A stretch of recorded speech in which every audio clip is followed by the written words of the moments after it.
show a culture that's done that, that's not Christian, um, I guess, you know, the point I was making is that it is only Christian nations that have accomplished legal equality in those areas.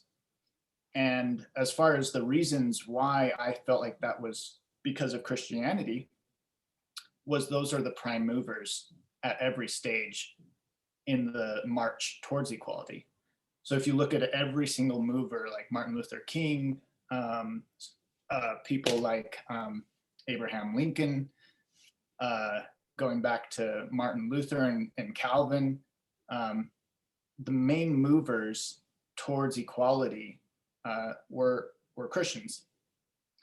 And you know, we have their quotes. I mean, if you want, it's actually, and you know, it's also interesting is the most quoted people in the Declaration by the founding fathers that aren't specifically Christian, um, that are like the secular people they're quoting, their books are secular, actually have very positive things to say about Christianity and its influence on the march towards equality. So just the broad scope of it is Christian.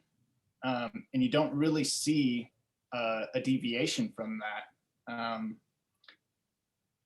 In fact, the more research you do, the further it just becomes inevitable that the conclusion is this was a Christian work from beginning to end.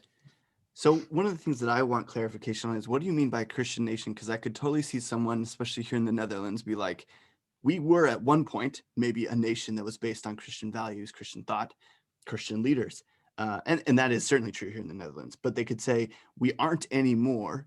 And those moments of significant progress in terms of equality happened as the country became more secular.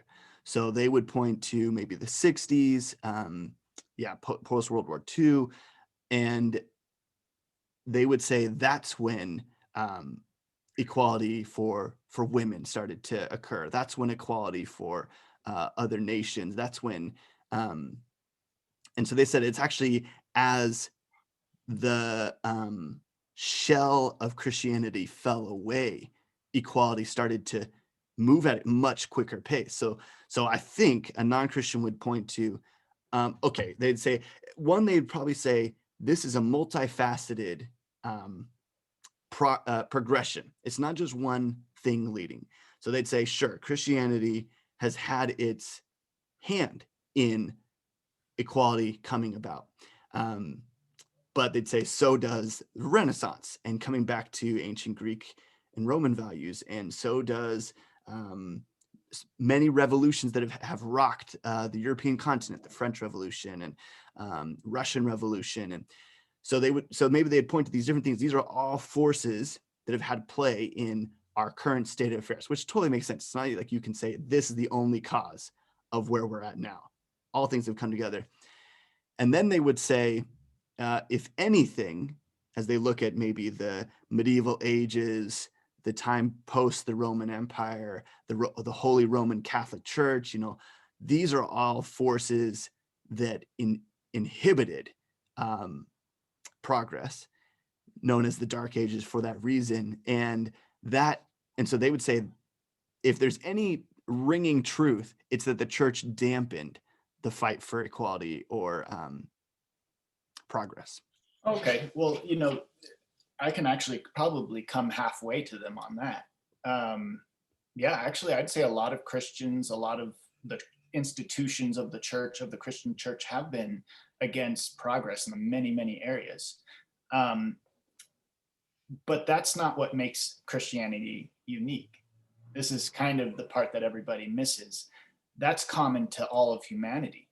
All of the institutions of humanity have been making progress not happen. It's only Christianity that has made progress move forward. So you can point to Christianity and say, oh, okay, Christianity has been hypocritical and blocked progress in the areas that we're looking at. But what you're ignoring is that so has everybody else. The only thing that's different is the fact that Christianity has actually advocated for change. Wait, okay, so I mean, I could just hear them saying, well, that's just a mighty assertion, and we'll just have to take your word for it, kind of thing.